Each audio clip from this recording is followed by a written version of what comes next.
భారతదేశంలో జనవరి 23 పరాక్రమ్ దివస్. 2021 నుంచి కూడా జనవరి 23వ తారీఖుని పరాక్రమ్ దివస్గా జరుపుకుంటున్నాం. Day of courage and valour అంటాం. సుభాష్ చంద్రబోస్ బర్త్డే ఆ రోజు. సుభాష్ చంద్రబోస్ అనగానే మనకి కరేజ్ గుర్తొస్తుంది, వ్యాలర్ గుర్తొస్తుంది, ఆయన ధైర్యం గుర్తొస్తుంది అనమాట.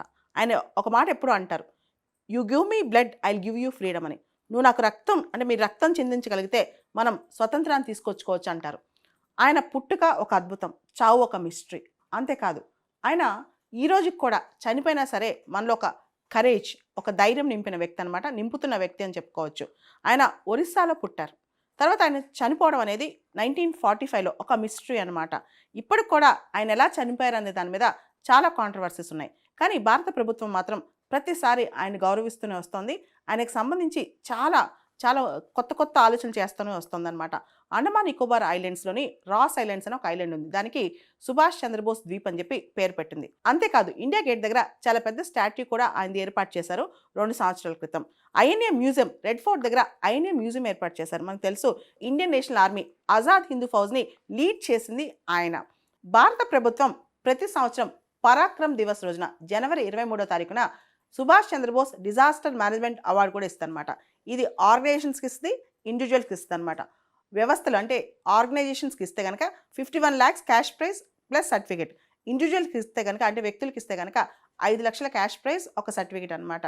సుభాష్ చంద్రబోస్ గ్రేట్ పేట్రియాట్ అని చెప్పొచ్చు. గాంధీ గారికి సుభాష్ చంద్రబోస్ గారికి ఐడియాలజికల్ డిఫరెన్స్ చాలా ఉంది. గాంధీ గారు మీన్స్ జస్టిఫైయింగ్ ది ఎండ్స్ అంటారు. వెళ్ళే మార్గం బాగుండాలి, నీ లక్ష్యం కన్నా కూడా గొప్పగా మార్గం ఉండాలంటారు.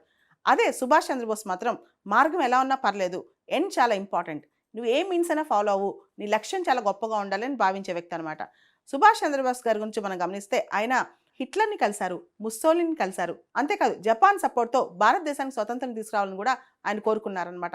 ఇండియన్ నేషనల్ ఆర్మీని లీడ్ చేసి ఆయన దేశభక్తిని చాటి చెప్పారు. దానిలో ప్రత్యేకంగా మహిళా రెజిమెంట్ కూడా పెట్టారు, ఝాన్సీ లక్ష్మీబాయి రెజిమెంట్ అని చెప్పి. ఇవన్నీ జరగకముందు ఆయన ఇండియన్ నేషనల్ కాంగ్రెస్కి 2 సార్లు ప్రెసిడెంట్గా ఉన్నారు. 1938, 1939, ఒకటి హరిపుర, రెండోది త్రిపురి అనమాట. ఈ 2 సెషన్స్లో ఉన్నారు. ఆల్ ఇండియా ఫార్వర్డ్ బ్లాక్ కూడా ఏర్పాటు చేశారు. సుభాష్ చంద్రబోస్ ఒక గొప్ప పేట్రియాట్గా, ఫ్రీడమ్ ఫైటర్గా మన దేశానికి చేసిన సేవ మరోలేంది. అయితే గాంధీ గారు మాత్రం ఒకసారి రాజ్ కుమారి అమృత్ కౌర్కి ఒక లెటర్ రాస్తూ సుభాష్ చంద్రబోస్ దేశభక్తుడే, గొప్ప పేట్రియాట్ కాదంటలేదు, కానీ ఆయన మిస్గైడెడ్ పేట్రియాట్ అన్నారనమాట. మిస్గైడెడ్ పేట్రియాట్ అంటే దారి తప్పిన దేశభక్తుడు అని అర్థం. సో గాంధీ గారికి ఆయనకి ఐడియాలజికల్ డిఫరెన్స్ అనేది అలా ఉండేది. గాంధీ గారు ఏమనుకున్నారు, మన మాసెస్ని మేల్కొల్పాలి, స్వతంత్రం ఇండియా నుంచి తీసుకురావాలి, మన వాళ్ళు బ్రిటిష్ వాళ్ళపైన తిరగబడాలని అనుకున్నారు. కానీ సుభాష్ చంద్రబోస్ గారు ఇతర దేశాలకు వెళ్ళి వాళ్ళ సహాయం కూడా కోరారనమాట.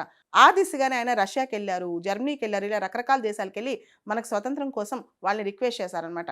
ఇవన్నీ చేసిన సుభాష్ చంద్రబోస్ గారు చివరికి మరణం మాత్రం చాలా మిస్టీరియస్గా చనిపోయారు. ఆయనకు సంబంధించిన కొన్ని ఫైల్స్ మాత్రమే డీక్లాసిఫై అయ్యాయి. ఇంకా చాలా క్లాసిఫైడ్ ఫైల్స్ ఉన్నాయి గవర్నమెంట్ ఆఫ్ ఇండియా దగ్గర.